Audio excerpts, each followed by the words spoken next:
Mick, the Hydro Digital. And welcome to Love Letters. Love Letters are a collection of love stories of people get lost, get crazy, and disoriented in the name of love. And today, another week, another episode on Love Letters. Mr. Mick, what will be our topic for today? Well, the title of it should be intriguing. What's it like to date authentically as masculine and feminine? Building a future, not just a moment. Sluts be warned. So if we're going to introduce this, and I would say, how can contemporary masculine and feminine dating be introduced? So a real grab bag of writers who have weighed in on this culturally engaging topic so we can introduce this cultural critique tactfully. Bridget Fetisi addresses the important topic of Louise Perry's The Case Against the Sexual Revolution, a new guide to sex in the 21st century. Clearly, she has written an intriguing article with the arresting title, I Regret Being a Slut. She is one of the many women who feel betrayed by the sexual revolution. Thereafter, Franziska comments that men learned to shut down or run away, and women were convinced that they could never be safe with a man. Her writing seems tied to how many men reacted to the sexual liberation of women and the double sided message that women have from feminism. That is, that men were toxic and should be avoided. Finally, throughout all of this bad news, there is hope for a better dating future. And Valentino Carpine of I Hustle Motivation provides a path forward for a more positive resolution in the dating battle between the sexes. My hope here is that for younger people in particular who know no other dating world than the over sexualized and superficial dating of today, that there are alternatives and chances for more successful dating relationships. In conclusion, we can look at the fallout from the sexual revolution first.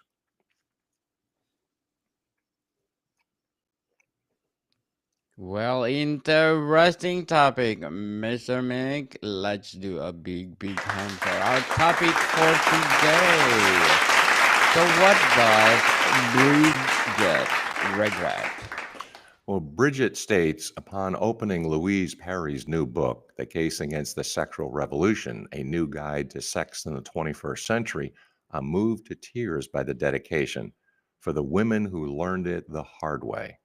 Unlike many other people who have read and reviews Perry's work, reading her book wouldn't be some academic exercise in contemplating how liberal feminism has let women down.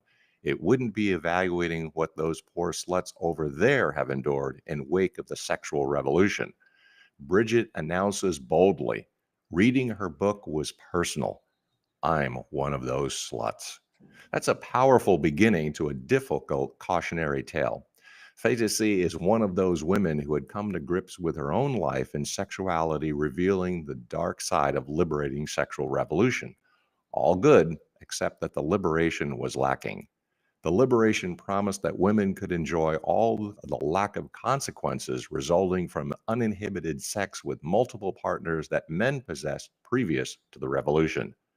As a joke, Bridget regretted having sex with all the men she was involved with, but thinking better of it, her high school sweetheart and her first husband left her with fond memories. She had dozens of partners, but only a handful that didn't regret.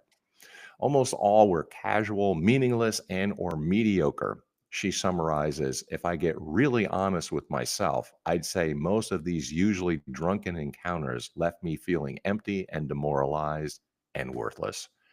Bridget's experience was pleasurable and liberated at the time, although she was rejected and hookups were just that, nothing more, and they didn't call her back.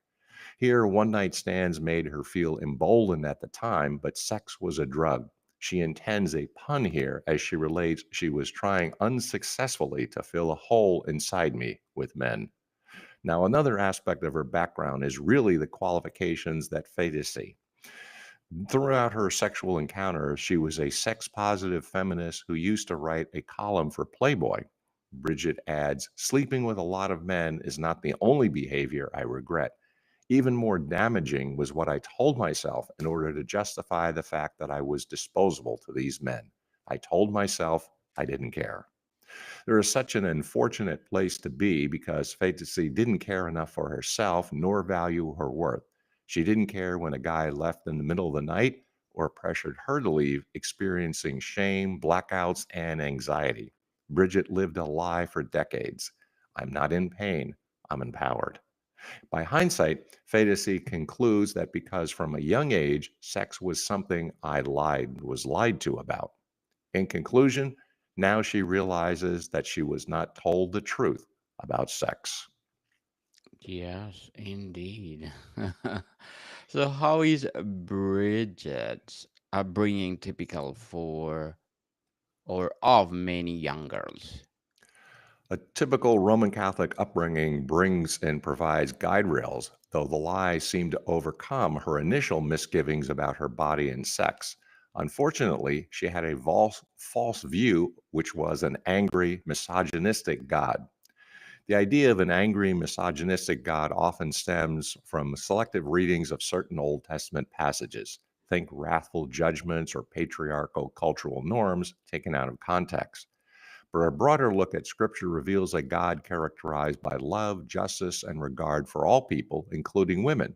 There are some key verses that counter that notion. Genesis 1:27, John 3:16, Galatians 3:28, Psalm 103, 8 through 10, Luke 7:36 through 50, and Proverbs 31:10 through 31. These verses, among others, reveal a God who's neither perpetually angry nor misogynistic. Wrath exists in Scripture against sin, not people, as a default, but it's balanced by mercy and love. Esther and Mary Magdalene play pivotal roles, showing God's trust in them. The Bible leans in that arc towards restoration and equality, not rage or gender bias. Context matters. Cultural practices of the time aren't God's endorsement, but a backdrop to his redemptive work. Unfortunately, Bridget was told by well meaning mothers and aunts that she needed to withhold sex in order to bargain with a man to love and respect her. Sex was a commodity and a priceless gem for a woman to hang on to, and it increased in value the longer she held it. Regrettably, it made her feel like property, and sex became intrinsically linked to her self worth. The cultural message was that shame and guilt about sex felt oppressive. Like many young women during the sexual revolution, she resented the double standard afforded men who could be promiscuous, which made them admirable, and yet a woman would be shamed for analogous behavior.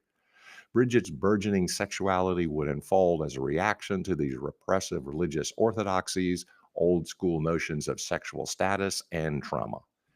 In the won and lost column, the religious position does not seem all that bad. At only 18 years old, Fetisi experienced her first sexual trauma, which was a truly horrible experience and a difficult read. Although the victim, she felt damaged and dirty and blamed herself. How did she deal with the abuse? She dealt with the overwhelming shame by becoming hypersexual and promiscuous. Bridget identified that the culture was right there to pick her up and encourage her hypersexualization. She redoubled her efforts at promiscuity, internalized the biggest and most damaging lie that loveless sex is empowering. Ever deluding herself, she basked in the girl power glow of that delusion for decades, weaponizing her sexuality while convincing that she was full of the divine feminine. It was a complete disaster. Women believe that they have power, and I don't deny that femininity is awesome. But the flaw in that is seduction of a man by a woman does not mean she holds power. As Perry states, women can all too easily fail to recognize that being desired is not the same thing as being held in high esteem. I think the women have to come to grips with the idea that they are not valued. Bridget went further, and as a defense mechanism, she states she crafted a man eater persona. My mantras were rigid. In conclusion, Bridget tried to balance desire and esteem. So, Mr. Mick, what were the cultural conforming ideas of Bridget? The culture suggested a new lifestyle other than the guidelines she had been raised with. She erected a firm set of beliefs as a replacement. Fantasy lists her four mantras. You can either have a career or a relationship, but you can't have both. Intimacy is creepy. Motherhood and children are a trap. Sex is only about power.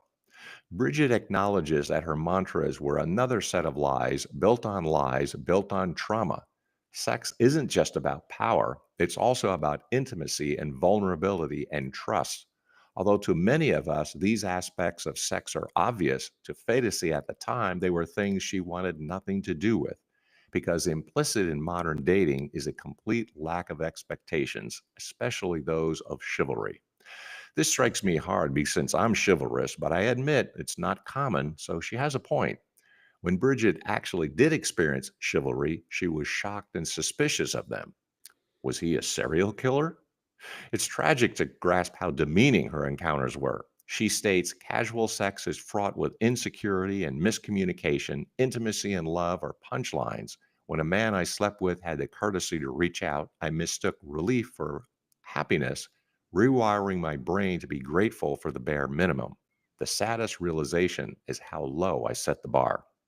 During a more inopportune time, she relates a not so funny incident as the other woman, taken for granted or treated like a doormat under the false pretense of being empowered, which came to a head one night with the arrival of a text message from an on again, off again lover. The text said, "Good night, baby. I love you," it said, quickly followed by, "Wrong person." Ouch, that's really got to hurt. The gut feeling really should be the red flag. It's not as if everything has to go terribly wrong, but you know things just don't feel right. As a writer for Playboy, she knew it was not only a wrong lifestyle for her, but it doesn't work for a lot of men either. In many ways, she repressed feelings, so there was little or no chance of love or chivalry to be appreciated. Bridget also realizes that women in the meaningless sex, friends with benefits mode will likely reject her advice just as she did for many years. Yet, it's an important message and really needs to be expressed, especially for younger women. Fadisi's lifestyle was at one time oblivious to the alternatives, just as it is for younger women in the sexual revolution frame of mind. The alternative sounds like a rehash of traditional ideas, but I'd point out that older ideas are not that prominent or expressed anymore. That makes the older, quaint ideas more unusual and compelling to be stated, in particular for those younger women who may not have heard about the drawbacks about the sexual revolution. Bridget states that young women who have experienced and borne witness to some of the worst side effects of young yoking sex from consequences and love that Perry meticulously outlines in her book, Rough Sex, Hookup Culture, and Ubiquitous Porn would take a look around and decide, I'd rather be a man, or more accurately, I'd rather not be a woman. Fadisi adds that today's youth are being fed an even more dangerous lie than the one I was fed to about loveless sex. I was told sex doesn't matter. They're being told biology doesn't matter. This is a tragedy. I think it's important to address the issue of gender confusion, and that is really what Bridget is referring to.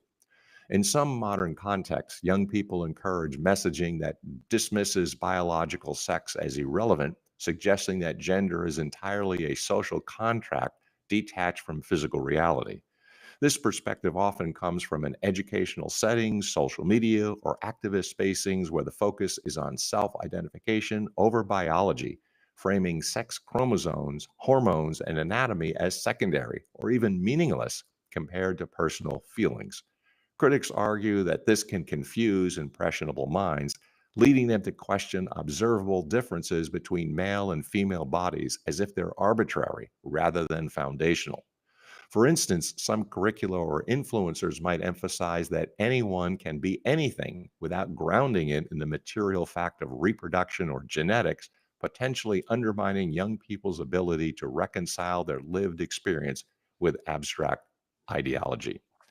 In conclusion, while the intent may be to promote inclusivity, this approach risks creating a disconnect from biology that leaves some feeling unmoored rather than empowered. So, Mr. Mick, what does Bridget advise now? Now that Bridget is a mom, she has learned how to have conversations I wish I could go back in time and have with the young Bridget. She would tell an immature Bridget, sex can be empowering when you're coming from a position of healthy self esteem. If you're coming from a place of trauma or insecurity, casual sex won't heal that. In fact, it might set you back and undermine any progress regarding your feelings of self worth. If you know your value, you're less likely to sleep with someone who doesn't value you. Cherish yourself and you will be cherished. You shouldn't have to withhold sex for a man to respect you. He should respect you regardless.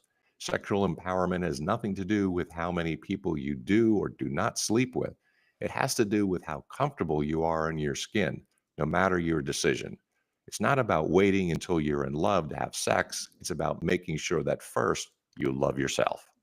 Don't ignore that nagging gut instinct telling you that sexual liberation leaves you feeling unfulfilled. You can still be sex positive and accept that for you, sex can't be the liberated from intimacy and meaningful relationship. I regret being a slut. I regret it because I regret that those men can't say they slept with me. Still, that's how I know I finally value myself. Every woman should feel this way. Sleeping with me is a privilege, and you have to be worthy. In conclusion, it's sad to consider that Bridget had to experience so much pain to get to a happier and healthy place, but she learned the hard way about the sexual revolution. At least learn from your mistake. So, what is a natural masculinity, Mr. Meg? As we examine the female perspective from Bridget, we should realize that men have been negatively impacted as well, while women do not feel safe with a man. This seemed to be further implications behind feminist theory and the sexual revolution. Franziska wrote an article about these topics on Substack. She states, I'd love to find the core of things because masculinity has become a term that sparks different ideas in different people. I wanted to find a way to describe what I mean by it. Natural masculinity is what I found. Healthy masculinity I used before, but someone pointed out, rightfully so, that it implies there is unhealthy version of masculinity. What looks logical at first doesn't make sense later because unhealthy is only the absence of masculinity in men. Masculinity itself is neutral. Natural masculinity is the middle point between the tortured ideas of masculinity often depicted, that is, as she states, somewhere balancing notions between the nice guys and the ne'er do wells. Women have their preferences, and Francisca's friend, like so many women I know, simply don't believe a nice guy exists. Francisca has a quite positive attitude as she was never convinced of an inherent conflict between men and women. Unfortunately, her ex therapist told her that masculine men, dominant men, don't react to strong women. They want weak women who needs rescuing. Franziska responded that she must need to be weak in order to earn the strong man she desires, correct? And the therapist responded in the positive. Not surprisingly, if that were true, then Franziska said herself she would shoot herself. A mature woman does not want a man who wishes to be mothered and led, and actually, most men do not desire that either. The false dichotomy presents its ugly head, the nice guys and the ne'er do wells. In either of these scenarios, women have to shrink, feel stressed, not safe, or neither her nor him can reap the benefits and fruits of her deep wisdom, openness, and surrender. She will nag or shut down. The relationship is a mess. In conclusion, both men and women are frustrated if there are only two bad options. Certainly. Two bad options. So, Mr. Meg, what is the third option of natural masculinity? There are a few traits that characterize natural masculinity. Here's a list of bullet points: dangerous if needed, assertive and dominant, knows how to lead, it's an art, has an open heart, has integrity, exerts himself and through it the world around him, is vigorous, has strong boundaries and principles, honors women deeply and treats them accordingly, handles whatever life or she throws at him. Most of all, he is in control of himself. This man is a truly safe man. It's a man who knows how to hold a woman, who understands and loves her, who will never ask her to shrink or hold back in order to make him feel better. It's not only manly to ask her to lead or mother him in any other way. He will have a woman who admires and adores him for all he brings. Sex is only the prerequisite of a truly deep union of adoration, desire, and spiritual growth. For women, naturally masculine men do exist. The counterpart for them is a woman in her natural femininity, which is their part to work on. If a man steps up, then so do women. It's not the same. Women's work is just different. In conclusion, this third option is best when both men and women are authentic, natural, and present to one another. Yes, I like the third option, Mr. Mick. So, how do you date with intent to build a future and not just a moment? Valentino Carpine of I Hustle Motivation addresses this area well, and he has summarized the necessary components of dating with intent. We've seen how relationships have gone astray and the damage that the sexual revolution has done for couples. For us, the road to discovery is the way back, not to slavishly return to the past, but with a renewed sense of passion to discover how contemporary couples can harmonize and thrive. Valentino writes, and I want to quote him in full: date with intention, love with purpose, and choose a partner who aligns with your vision forever. In a world where casual dating and temporary connections are the norm, dating with the intention of marriage can feel like swimming against the tide. But if you're looking for something real, something that lasts, then every date, every conversation, and every decision should align with that vision. Dating with the intention of marriage isn't about putting pressure on yourself or the relationship. It's about clarity. It's about knowing what you want and being intentional with your time and energy. Instead of dating just to fill the silence or escape loneliness, it means choosing connections that align with your long term vision. Attraction and chemistry are important, but they're not enough to sustain a lifelong partnership. Real compatibility is built on shared values, aligned goals, and a deep mutual respect.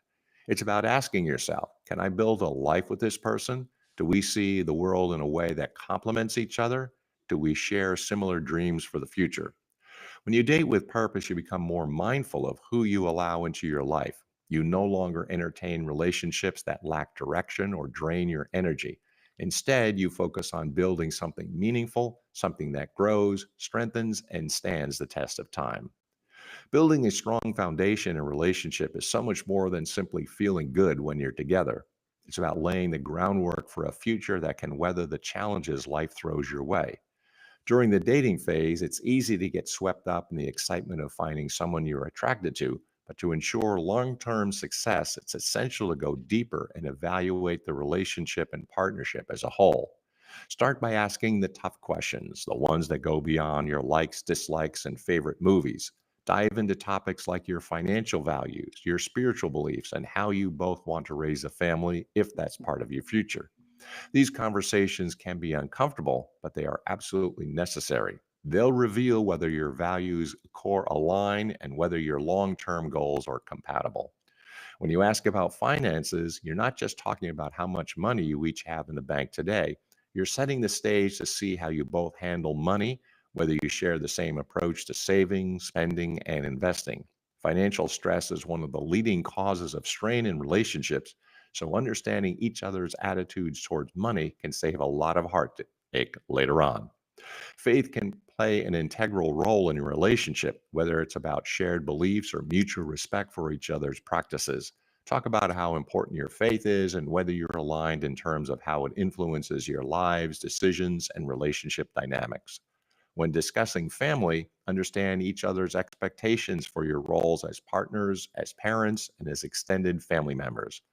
These discussions are about setting realistic expectations for how you want to show up in your relationship and what values you want to instill in your future children.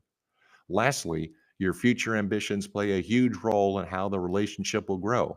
Is your partner someone who is equally driven by goals and aspirations, or do their dreams look different from yours? Are you both supportive of each other's career paths, hobbies, and personal growth? Building a future together requires mutual support and a shared vision of what your ideal life looks like.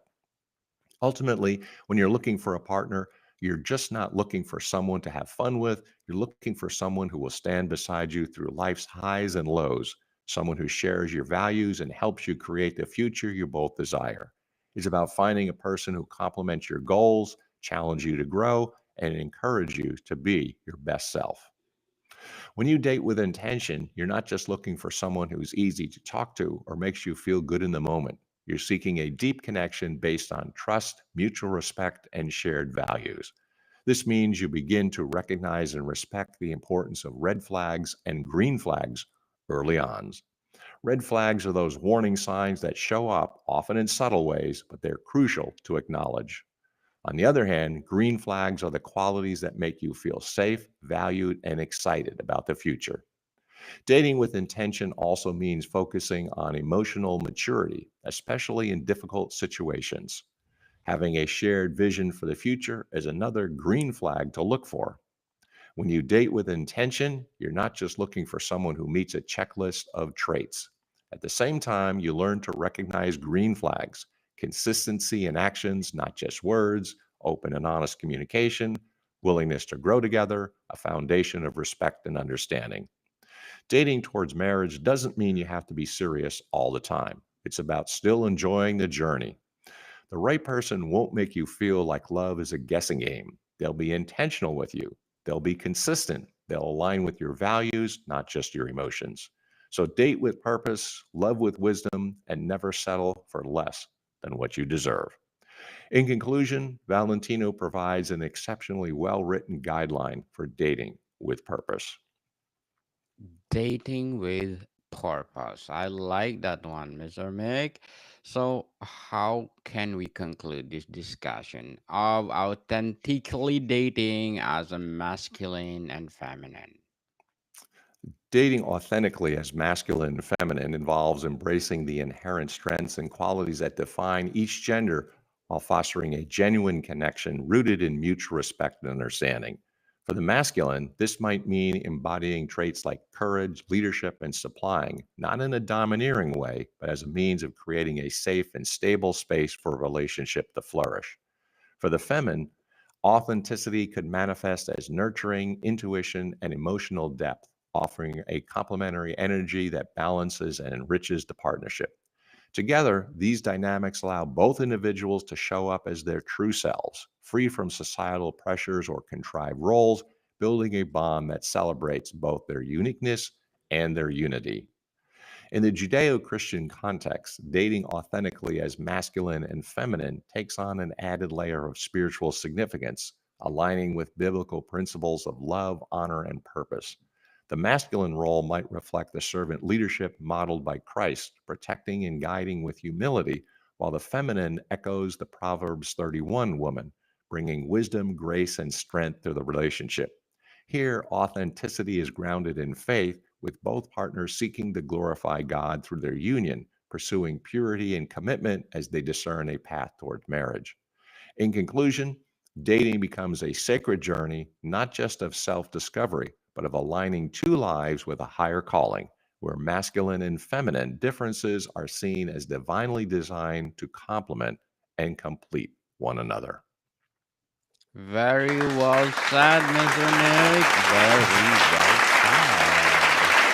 As Mr. Nick saying that date authentically as a masculine and feminine, emphasizing clarity about one's authentic identity, whether a masculine or feminine in romantic relationships.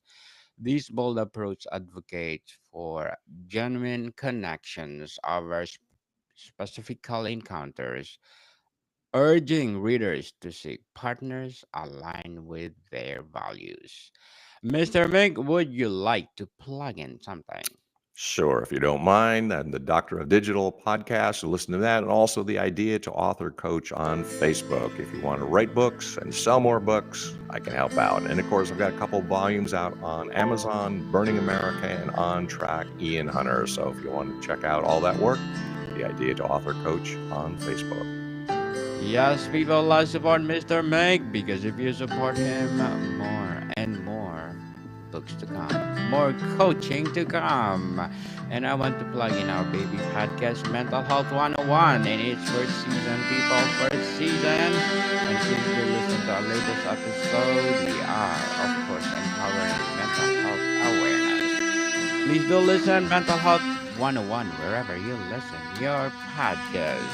So, Mr. Mick, thank you so much for your time. Thank you, my friend. Until next time, stay full. Morning, people. See you soon. spirit